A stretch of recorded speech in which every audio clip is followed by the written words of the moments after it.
What's good, y'all? So in this video, I'm gonna be reacting to Fantastic Hip Hop. At this point, I don't fucking know. I don't know the title. Drake just keeps doing shit. Okay, he just keeps doing bullshit, and they keep making videos about him. I don't even know what's going on no more. It's about 800 titles. Drake will never recover. Drake just dissed Kendrick again. Drake is an asshole. So we just gonna see what he has to say. All right, because I think there's another one after this that's also about Drake, and the whole rap community turned on him or some shit. I don't know. Anyways, let's see why he won't just like stay the fuck quiet and like stay out the way. Just keep doing little things. Eek.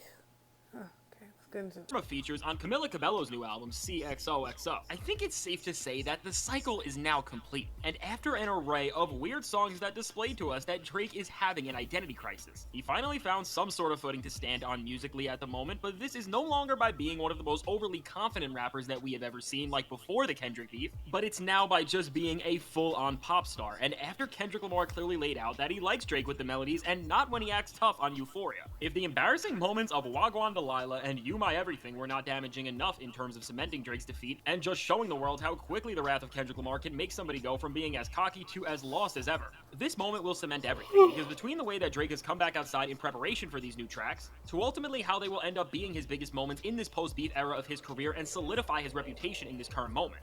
All in all, in a time where Kendrick Lamar is having another victory lap off the momentum of his pop-out concert and Not Like Us video game.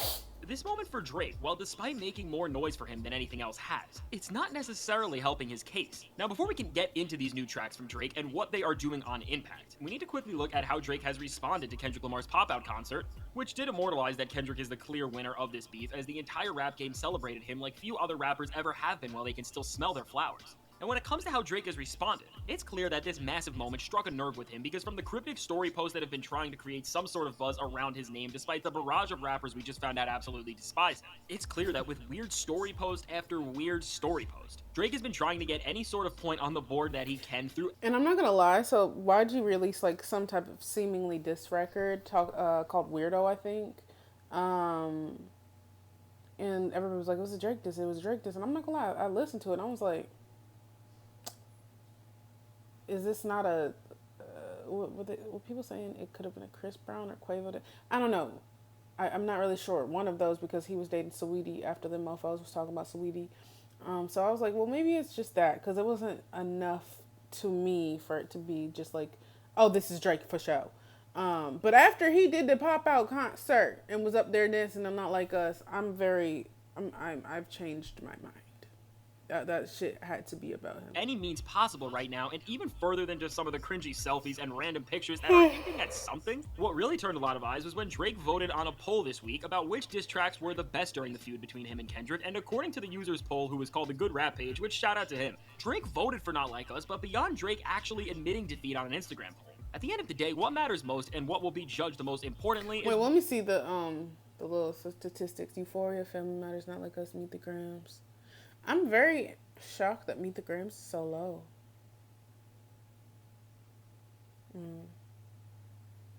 But the fact that every Kendrick diss is beyond one Drake diss says a lot. Which shout out to him. Drake voted for Not Like Us, but beyond Drake actually admitting— And not shout out to him, he probably trying to be petty. I don't fucking know. Defeat on an Instagram poll. At the end of the day, what matters most and what will be judged the most importantly is what goes on behind the microphone. So with these two new songs, after a period where Kendrick Lamar just united what feels like the entire genre behind him and everything he has stood for this year in hip-hop, how does Drake respond? Does he show that despite what feels like a genre and reputation that is collapsing more and more with every single moment, that he is still not going to go down without a fight? Or does he only manage to let everything continue to crumble on him even more, and in typical Drake fashion in this era? You probably guessed it, he is only further destroying his credibility within the hip-hop space, because this song is just proving that everything Kendrick Lamar did against him worked, and he really got Drake to step out of the hip-hop space as a whole for the time being. And now, if Drake maybe came with a melodically driven hit song that was as infectious as something like One Dance, maybe the conversation could start to shift, and Drake could really set the precedent that despite getting a loss handed to him, he can still release undeniable hits that you cannot deny their greatness. Yeah, but maybe he just needs to take a second, like, to calm down, kind of let the shit, let it, you feel me, breathe, let the shit breathe, because he just keeps embarrassing himself. Both of these tracks fall short of any of these expectations, and in all honesty, these songs aren't just a miss, but they sound like cuts that are serving as a direct extension from Drake's most polarizing and panned album, which was, of course, Honestly Nevermind. So with the major song in this bunch, which is titled Hot Uptown, this is the cut that was designed to be the massive hit with Drake and Camila Cabello going back and forth over an up-tempo dance beat, and while in a vacuum, this is a decent track that you can throw on and it will definitely give you some good vibes. I haven't heard This song offers absolutely nothing at all that you'd call Play it. genuinely special, and just gets by from doing the absolute bare minimum and playing to the most simple of conventions when it comes to what makes a palatable song to throw on the radio, a speaker, or in a clothing store. And if this is the bar, then great, Drake succeeded. But if this song is trying to be a statement and even an answer back to Kendrick Lamar's Not Like Us, which has become the song of the summer at this point, and if this track is trying to remind us, not just to greater audiences, but to the entire hip-hop community especially, that Drake really is this undeniable force that should be in the conversation with somebody like Kendrick at all. Unless we determine greatness by whose music would play the best at Target, this song fails on all fronts, and with the other cut ugly. This is nothing but an interlude from Drake, which just features his whining singing, which has him talking about the same old tired topics about how he loves a girl, she doesn't love him back, and that it is making this almost 40-year-old man sad that he can't find something within these superficial relationships, and again, despite your age. It really just proves that Kendrick never has to do anything in this beef again if he does not want to, and that he needs to be dismissed from the conversation about what is going on with Drake as a whole right now, because Drake is bringing all of these problems onto himself as he is trying to get away with the absolute bare minimum, and is moving in directions that are only further validating the biggest disses that Kendrick threw his way.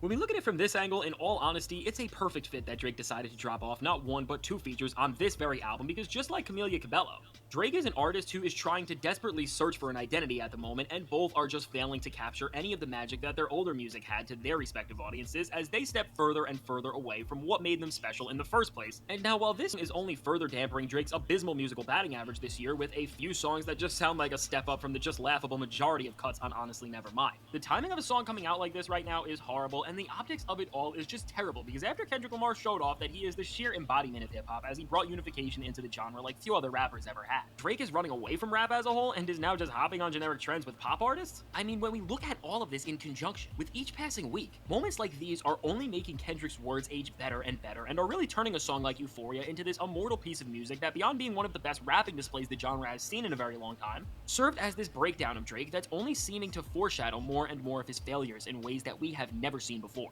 Now, what I honestly think is most interesting about this entire song is what it represents for the direction Drake is going to be going in for the rest of this summer. Because with the way he's been moving online, to the way it's so clear that he's still trying to fight back with Kendrick in his own sad ways, I think it's inevitable that he will only release more new music from here, but I think these songs are proof that at least Drake is going to be staying away from rap for some time, and with everything he has been leaning into, I'm going to make a prediction that we are going to end up getting another project like Drake's Honestly Nevermind, and maybe even a full-fledged sequel, which his entire purpose will be to shift the entire narrative around him in this moment and give people those— and say that he sucks, because that's honestly what everybody was saying with Honestly Nevermind.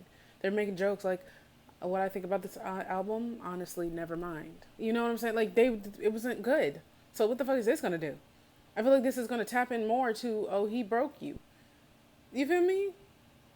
He would make little jabs like, I don't know about them guys that be taking 5 years off to whatever, but that's not me. Well, maybe it needs to be you, bitch. Because what the fuck? When you're putting out a bunch of bullshit, I think, first of all, one thing about Kendrick waiting that 5 years, his fans were hungry. Like, I was waiting, like anything. And I remember in that time period, one of the first things to come out was his feature on Busta Rhymes' album. And he ate the fuck up. And that was just that. Then Family Ties. And he ate the fuck up. Range Brothers, that was a little iffy. But I'm just saying, like, you can take time. You can really perfect your work. You can really put effort into it. All these, like, mid-ass shits.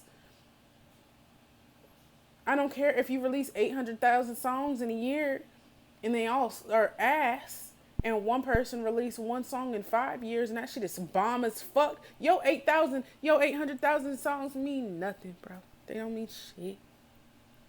They don't mean shit. So, I don't know. I really do think he should just calm the fuck down. Like, it's almost like he's on, like, this, like, it just happened. Like, it's really recent. All of this just happened. Like, and he keeps embarrassing himself. So I think he should just go somewhere, relax, delete Instagram, something. I don't know. You is old. Okay. You about to be 40. You're close to 40. Relax. Live your life. Stop trying to like. It's almost like he's trying to prove shit to everybody on the internet. And to be so unbothered, you acting very much bothered, my guy. These little petty antics, again, as an almost 40-year-old, is embarrassing to me. So whatever. Summer vibes that may help them forget about how scathing Not Like Us is. But if this project is anything like these songs, I don't think this or really any project from Drake will do anything right now to help him. And while if he was smart, he would have just went into hiding. It's clear that this spiraling individual who cannot stay out of the limelight because his whole worth seems to be based off optics and the impressions of others will only continue. Oh, speak, because that's what it is. He cannot not be the center of a fucking tension. And honestly, I'm starting to think it doesn't even matter if it's bad anymore. He just likes to have attention. When, like I said, if you give some people to like something to long for, what is it? The heart grows fonder. Distance makes the heart grow fonder. Something like that. If you gave something for people to miss, maybe when you do reappear, you'll be like, or your fans will be like, oh my God. Or even people that kind of turned on you will be like, oh, okay. And you release some like hard shit, even though the pedo shit gonna still come up. Cause bruh, like what the fuck? But if you release some, maybe the reaction's gonna be different. I've never seen like an artist that is so desperate to stay like as big as him. People be wanting breaks and turn the cameras off and everything, like please give me some space, and he just like be wanting that. It's weird. To risk hurting his reputation more and more instead of taking time to do the one thing that may just help him out in the long run, sitting down and reflecting. So let me know, what do you think of these new records in the never-ending downfall? I have to listen to them. To be completely honest, I haven't heard those two. I kind of don't want to. The way he explained it, like, I feel like that's probably not gonna be enjoyable. You know, the best thing he's put out was that Sexy Red, You My Everything verse, but the song is so bad, I don't want to hear that shit. And to be real, his verse wasn't even that fucking good. From like, you know what I'm saying? It wasn't like amazing. It was cool. It was cool. I can give him that it was cool. Better than Grippy. But no. Not sonically pleasing enough, personally, as a whole. So anyways, like I said, I agree he needs to sit down, reflect, take a minute. Just get like it's almost like he's addicted to the attention and doesn't know how to function without it. So anyways, y'all like, comment, subscribe, follow me on Instagram, follow me on TikTok. I'll see y'all on the next one.